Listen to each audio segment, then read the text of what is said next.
mogu ovo da vam kažem. Ali ja ne mogu da ću snimati. Nažalost. Tužno mi je.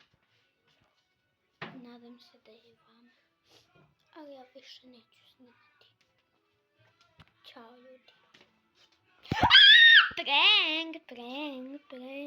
Prank. Šalim se bre, tu smo svaki dan. Odavno nismo snimali, tako da ovo je opet snimanje. Ajde, sad ću ovo da izbacim. Ćao! Ljudi, opustite se.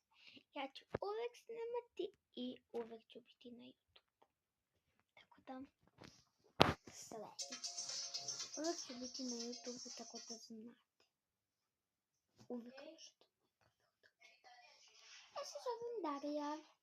Ćao!